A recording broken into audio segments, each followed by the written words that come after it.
Hey everybody, I'm Will Garcia. And I'm Josh Earl. And we're the Hoops Guys. And we're continuing our 2014-15 NBA season previews with a quick look at the Brooklyn Nets. Yeah. Josh, how'd they do? Meh. It was an interesting season for them. They got off to a really rough start. Very rough. And they had a really interesting finish that was pretty much split evenly between 2013 being the rough section of the season for them and 2014 being the strong section of the season for them. Ultimately, they wound up 44-38, which got them the 5th seed in the East, and they were able to win a very tough Game 7 in Toronto against Toronto on a last-second defensive play, which was heartbreaking for Toronto, but pretty impressive for the Nets. Yep. But ultimately, in the semis, they got trounced by Miami in 5 games. Yeah, that kind of sucks, but there was some good stuff that happened for the Nets this year. I think the big story for them was Shaun Livingston, which I know you don't think of him as like a premier level player, but I think he was the biggest story, and particularly what he was able to allow them to do. And that allowed them to go to this sort of all-switching defense that I think saved their season. Totally different level of success for this team, and a lot of it became because of that stylistic difference. Mm-hmm. Before Brook Lopez was injured and Shaun Livingston was promoted, the starting lineups for the Nets, they were 10-21, not a great record. But after that calendar switched to 2014, like you alluded to, and the Nets put KG at that 5, Paul Pierce played a little bit of small ball 4, Joe Johnson played the 3, and then that allowed them to put Livingston in with the starters. They finished 34-17. Yeah, and that starting lineup shift led to the Nets being able to play a lineup that was capable of switching everything defensively, thanks to each starter having the length, mobility, and smarts to not be an obvious mismatch in the making, at least for long enough to prevent the offense's first and maybe even secondary actions. Mm-hmm. With the proper personnel like that Nets lineup had, I think this defensive strategy may actually be the best one because it's simple to drill. In the NBA, you don't have a lot of practice time, and training camp, you also don't really have a whole lot of time, so you have to kind of pick and choose what Pareto-type principles you're going to focus on for the season. Exactly. The big thing with the all-switching, usually, especially in like a pick-and-roll style defense, you're either giving up a lane to the basket or you're giving up an open jumper. You have to give up something. With the all-switching, all you're giving up is maybe 2 inches and 30 pounds. Yeah. And honestly, I think the switch to an all-switching lineup is what saved their season and likely Jason Kidd's job, as his seat was getting quite hot prior to that change and the subsequent success. Yep. One thing that wasn't necessarily putting him on the hot seat was this team's offense. They were pretty hot, I guess. 14th offensive rating, which isn't great. They did do some good things offensively, though. They were 10th in effective field goal percentage, which is a large part of that was because they did have good shot selection, as evidenced by them finishing 10th in Ian Levy's awesome XPPS description. Just check the description box below if you want to see more about what that is. And 8th in actual points per shot. They did shoot well in the paint, where they finished 4th in paint field goal percentage, and they also took the 9th fewest mid-range jumpers. And then they also valued the 3, where they were tied for 10th in corner 3 shot attempts and were 4th in above the break shot attempts, and they finished 10th in percentage on those. And then lastly, they got a lot of that most important shot, the free throw, where they finished 7th in free throws per field goal attempt. Yeah, and defensively, the Nets did a good job of contesting mid-range shots, finishing 10th in mid-range field goal percentage defensively, and they also forced opponents into a lot of turnovers, winding up tied for 3rd in defensive turnover percentage. Yep, but there was some stuff that wasn't so awesome, namely Jason Kidd kind of being a Bond villain. Yeah. He wanted to be the head of basketball operations for the Nets. It's kind of like what Stan Van Gundy is doing out in Detroit and what Doc Rivers is doing out in Los Angeles for the Clippers. Pop. Yep. Yeah. Basically, being head of basketball operations, the biggest thing it does is that it gives him more of authority in terms of making roster decisions, which he didn't necessarily have as a head coach. So what he kind of did to try to get this position was get permission from the Nets to go speak to the Bucks, because he thought that the Bucks were going to offer him this position. He thought he had it in his hat, in his hand, in his pocket, in whatever else it can be in. He thought he had this thing on lock to be able to go there, be the coach, be the head of basketball operations. So per Sam, and this is all, again, per Sam Amick of USA Today Sports, just so if you want to read it for yourself, go ahead and check that out. Now, you have to keep in mind when you listen to all of this is that Jason Kidd has a previous relationship with Bucks majority owner Mark Lasry from back when he was a minority owner with the Nets when Jason Kidd was playing. So instead of offering Kidd the promotion after this thing took place, the Nets were like, you can walk. Where now he has a significantly worse team, and he still is not the head of basketball operations in Milwaukee, where that job is being filled by John Horst. There is speculation that Kidd will get this job down the road. It's still speculation. I think it'll probably happen too. But basically, Jason Kidd tried to make a power play. It failed. Now he's in Milwaukee. Yep.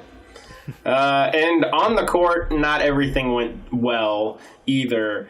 While the switch to that all-switching lineup saved Jason Kidd's job and also probably likely contributed to that inflated sense of ego of his, it didn't really help deter shots at the rim, as the Nets finished 27th in restricted area true shot attempts defensively.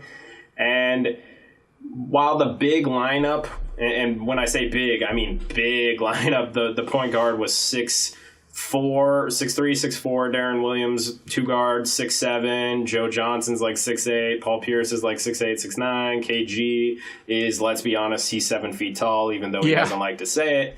That big lineup was able to help generate turnovers, as mentioned previously, defensively, but offensively, they also wound up turning it over a little too much. Tied for 22nd in turnover percentage. And that shifting of KG to the 5 and Paul Pierce to the 4 also likely contributed to the Nets placing 27th in offensive rebound rate. Yeah, and then like you mentioned, the switching lineup did help defensively, kinda, but this team was still only 20th in defensive rating. And a large part of this was due to them only being tied for 25th in XPPS defensively and 22nd in defensive actual points per shot. They were 27th at giving up shots at the rim because KG is not necessarily as scary as he was 10 years ago. They were 25th in giving up above the break threes, tied for that.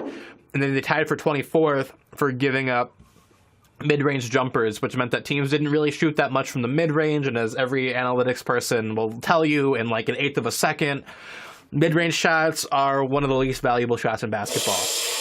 Pretty much. That's the reaction, basically. Mid-range! That hurts my brains! Yeah.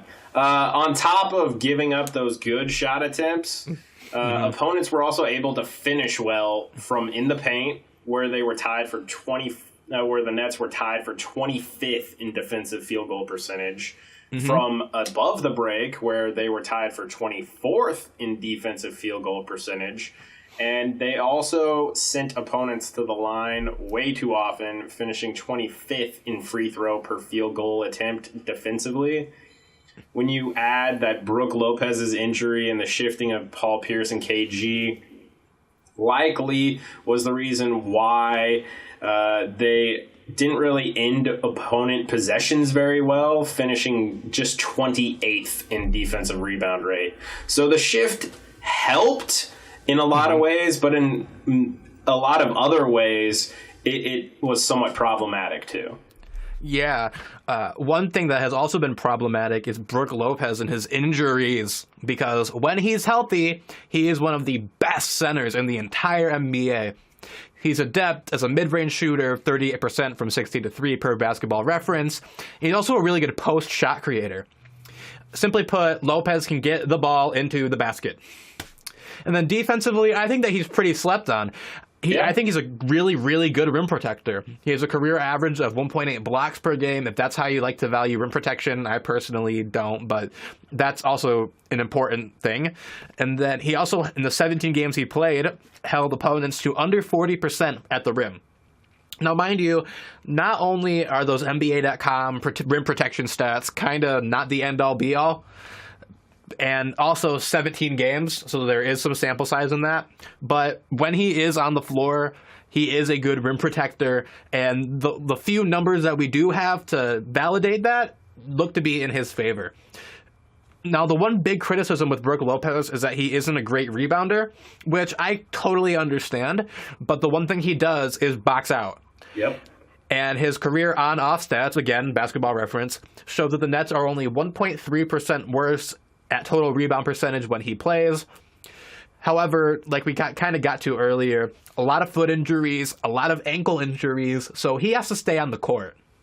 Yeah, speaking of ankle injuries, their other main foundational core piece, Deron Williams, has been struggling with some of those himself.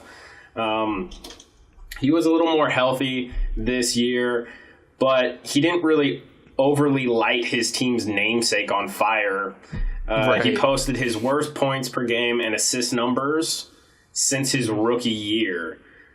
That said, Deron is still a really good shot creator and facilitator out of pick and rolls and ISOs, and he can also shoot it pretty well when off ball.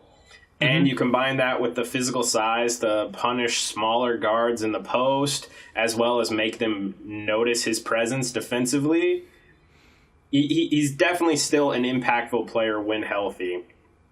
And Absolutely. When he is healthy, if he's fully healthy this year, he should be one of the better point guards in the East. Yeah, a guy who isn't one of the better point guards in the East because he's 38 and not a point guard is Kevin Garnett. KG's a shell of his former self. Like, let's just be honest here. He's a 20-year-old veteran, though, and he's still a very savvy man and team defender, and he can still stroke it pretty well from mid-range. Having said that, he posted career lows in field goal percentage, true shooting percentage, rebounds, points, blocks, steals, and minutes last year. He's still, I think his value is primarily as a mentor for this team's bigs, guys like Plumlee, and he can still find a few ways to contribute this season, but this isn't the 2004 Kevin Garnett that we're talking about. No.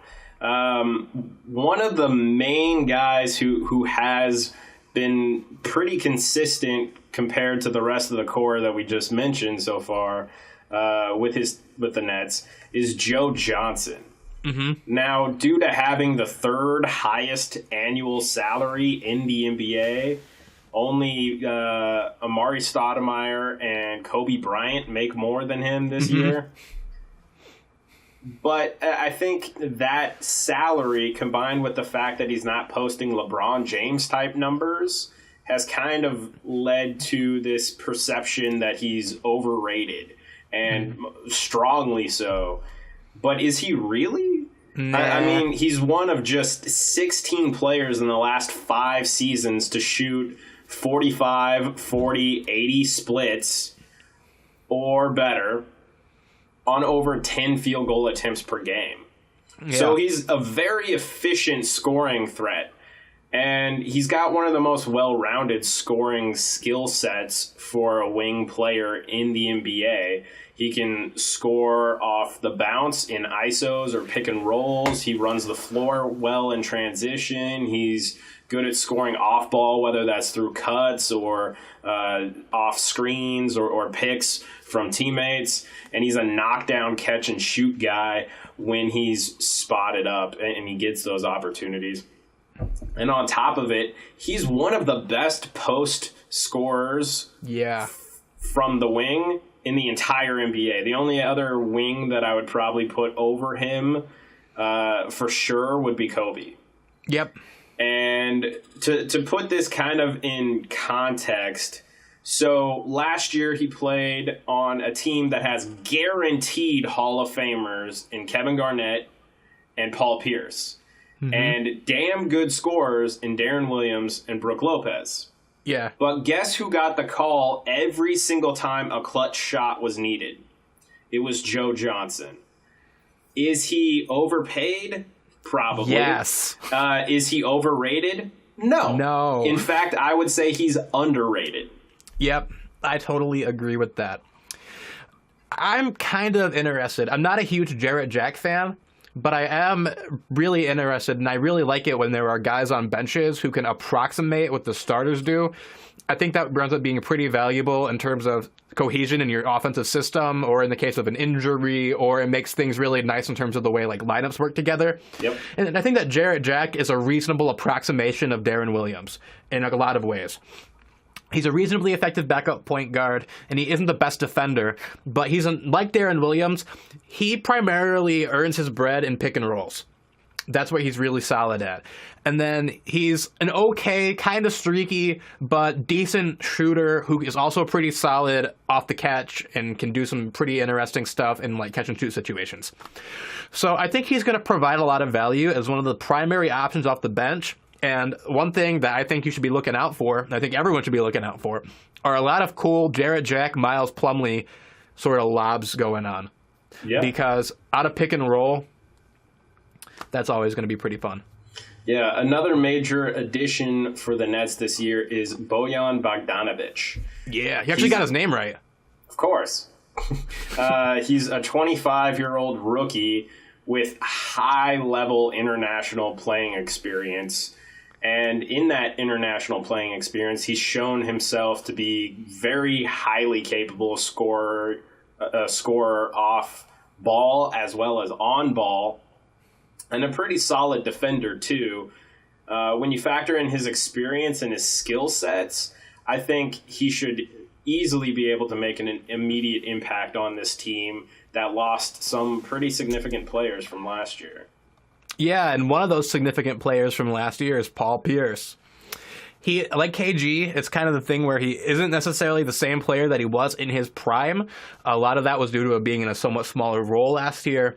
And he might not have been what people expected when they heard, oh my God, Paul Pierce and Kevin Garnett are going to Brooklyn. This team's going to be a championship contender. But even at age 36, he was a valuable piece for this Nets team, especially as a shot creator and a perimeter shooter. Yep. And he admirably played that 4 position undersized very well. Yes. Yeah. But the biggest loss for them this offseason, at least in my opinion, and we mentioned this guy earlier, he was kind of the linchpin for their entire season last year, was Shaun Livingston. Yeah. There's no better way to say it. He saved the Nets season last year. Yes, he did. He did it. It was his inclusion in the starting lineup that really allowed the Nets to switch everything. And sure, it wouldn't have worked as well if Livingston weren't 6'7" with a 6'11" wingspan. Yeah. But it also wouldn't have worked as well if he didn't have an extremely stellar basketball IQ. He's a very smart player.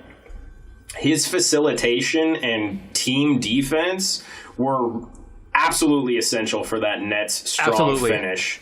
On an aside, I think it's really cool that after that horrendous injury and kind of shifting his game somewhat away from athletic advantages to more savvy veteran style game, I think it's interesting that his game has started to kind of take on elements of his former Clippers teammate and backcourt partner and one-time assistant coach when Livingston was at Washington, Sam Cassell.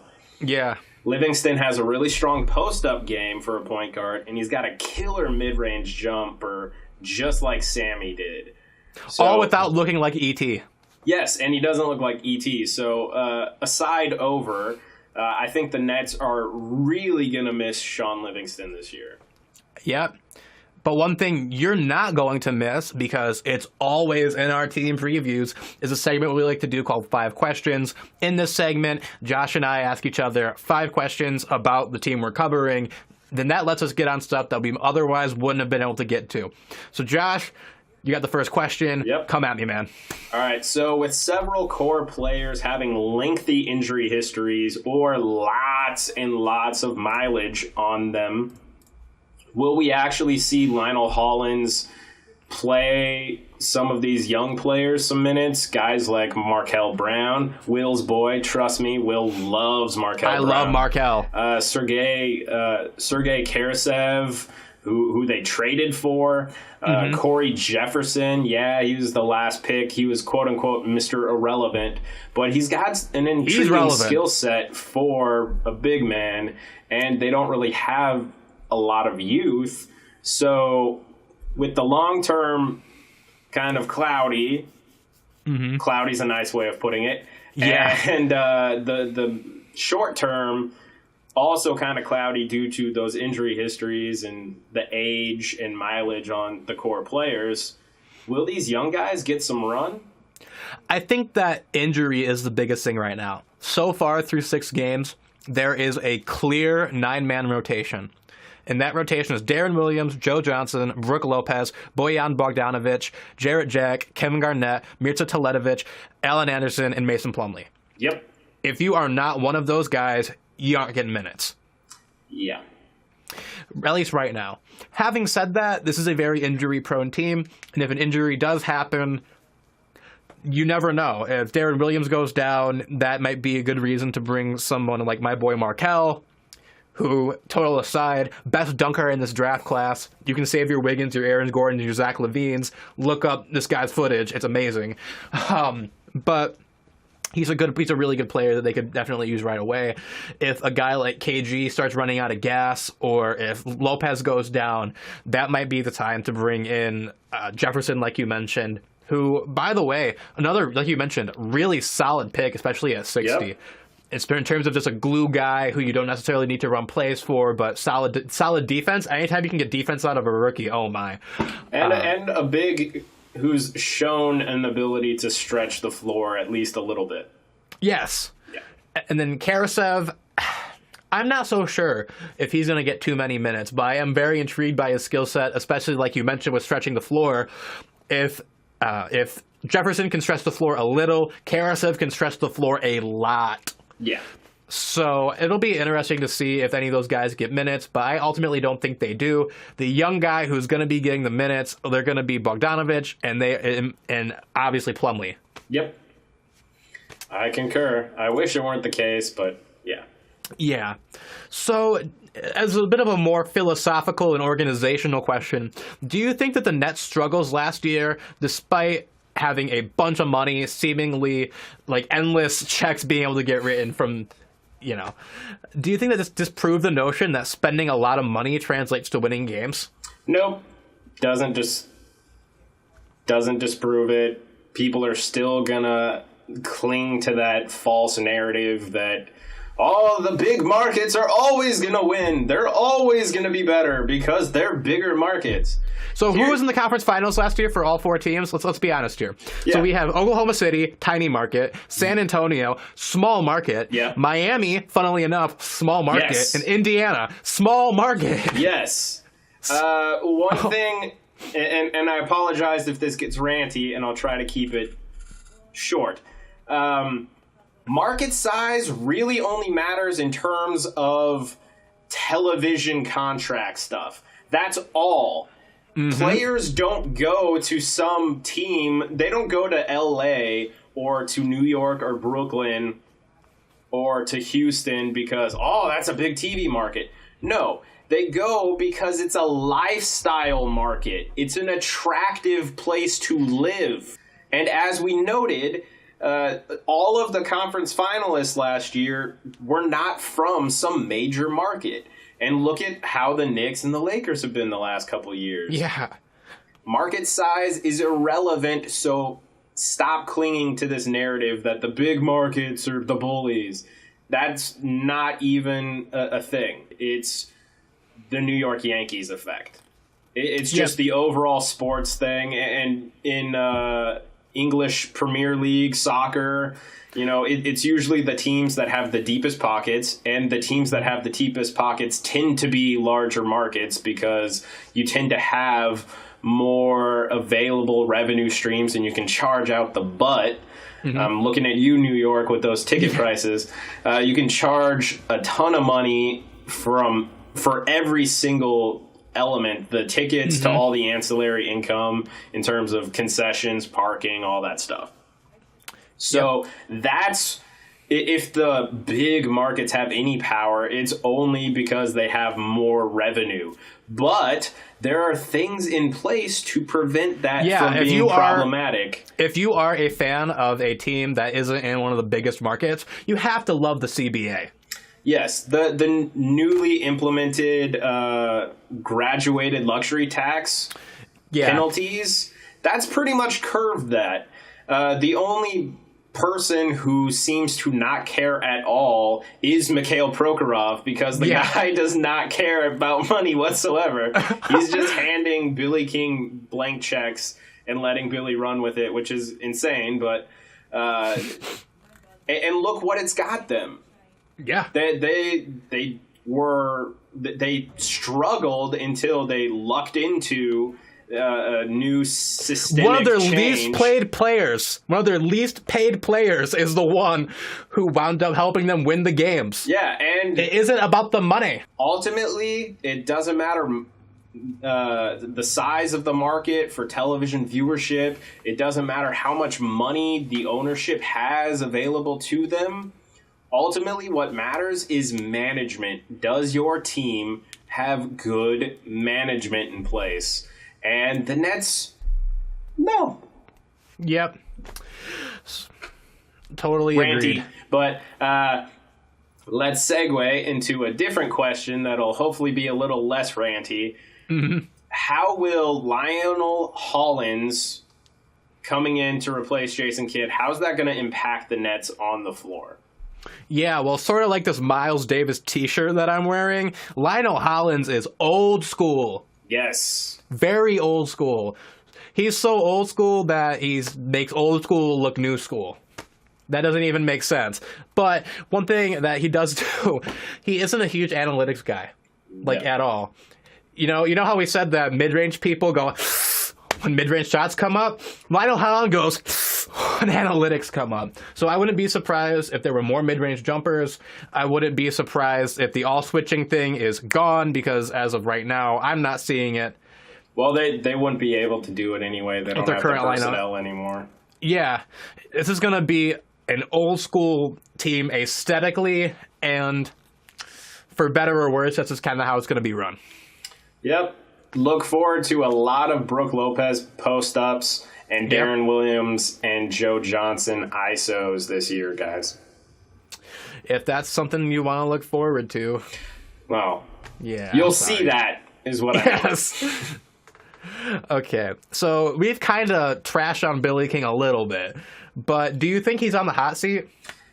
I don't think he's on the hot seat. Honestly, I'm surprised he has a seat in the first place. Yeah. Because Billy King was terrible in Philly as a GM, and it's amazing that he keeps getting jobs.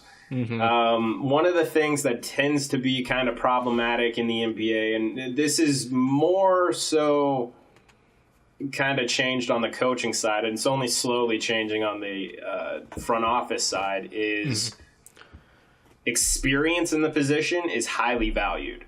And that's understandable. But if your experience in that position is being bad at it, perhaps that shouldn't be a major element of the decision process for hiring your front office exec. Exactly. So, he has 8 years of being terrible. Yeah, I don't think Billy is on the hot seat this season. He might be on it after next season, but, we're talking about a guy who basically, and some of this is ownership derived, so Prokhorov, when he first bought the team, said, we will win a championship in 5 years. Yeah, so but he basically... that organizational goal and drive towards winning right now.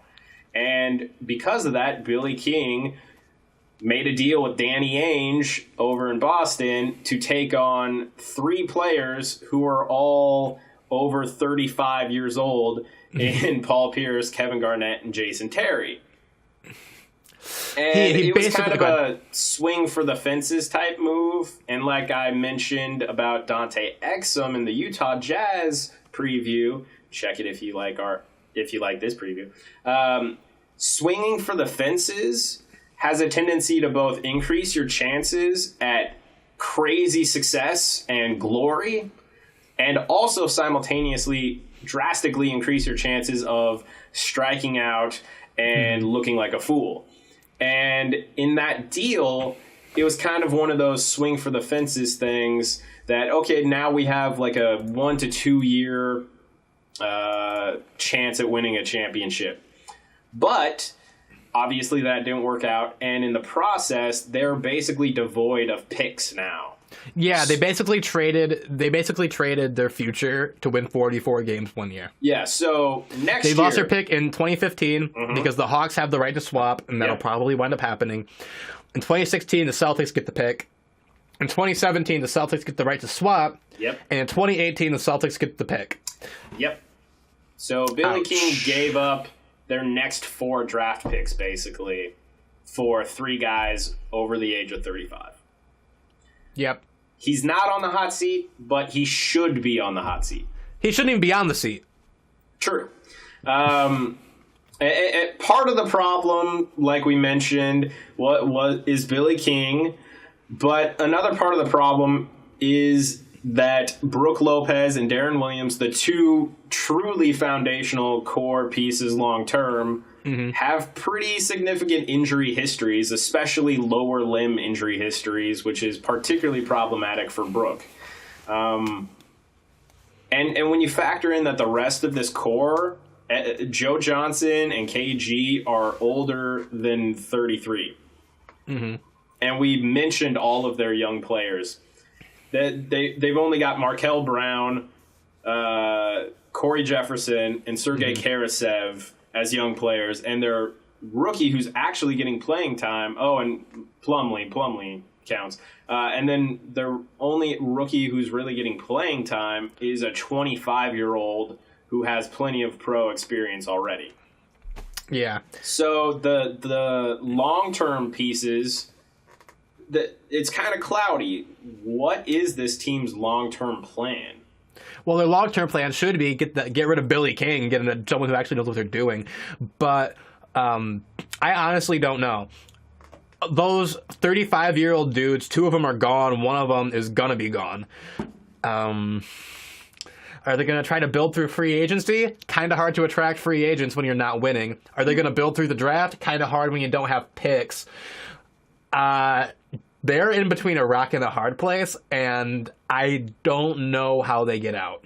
Yeah, well, I think there's one slight difference of opinion between us.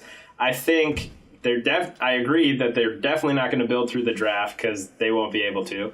They won't be able to really build through trades because nobody wants to take on that Joe Johnson contract, despite him being really good.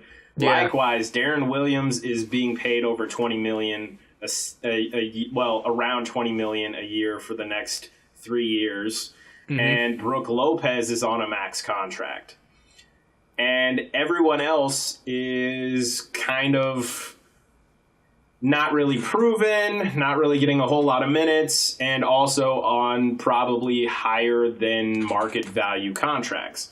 So trade-wise, they're going to have a rough time too. Where we differ, I think, is free agency is totally the plan for them. Totally their plan. They're hoping that with this huge increase in the cap that's going to come once the new TV deal becomes official, they're hoping that that's going to give them enough cap space to make a max run at a guy like KD. Absolutely. I don't disagree. That's what they're trying to do. What I was simply getting at is that kind of hard to do that when you're like a 35-win team. True. But their plan is going to be like, hey, KD, look, you can come play with Deron Williams and Brook Lopez and Joe Johnson, and you can win it almost instantly because we're in the East. I don't think it's a smart plan, but I think that is their plan. You're right. Yeah. And our plan for the rest of this video is to go through our 20, 50, 80 predictions, which are just predictions that we think are 20%, 50%, and 80% likely to occur. Josh, fire away. So I think it's 20% likely that all 4 core players that we mentioned earlier play in at least 66 games each this year. Yep. Mostly looking at KG and Brook Lopez on this one. Mm-hmm. But I do think it is possible, hence the 20%, that they could. I think it's 50% likely that the Nets make the playoffs. Yep.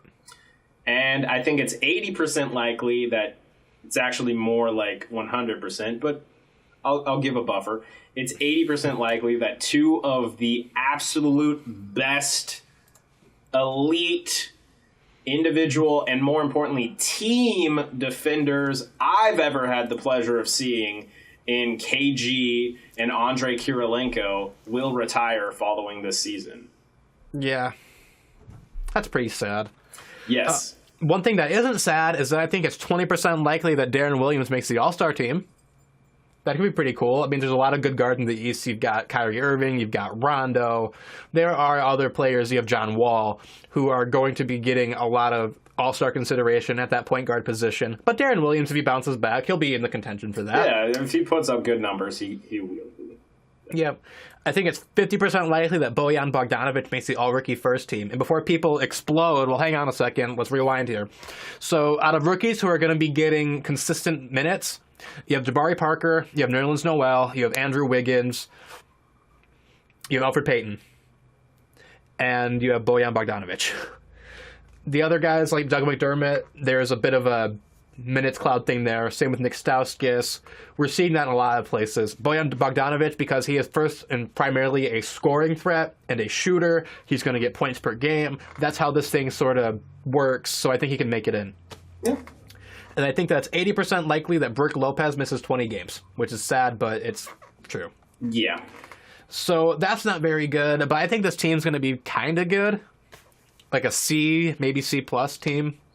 Yeah, I think they should be good, but there are a lot of depth, age, and injury history issues that will make them getting to good a little tougher to reach this year than it was last year, especially when they no longer have Sean Livingston and the ability to run that all-switching lineup.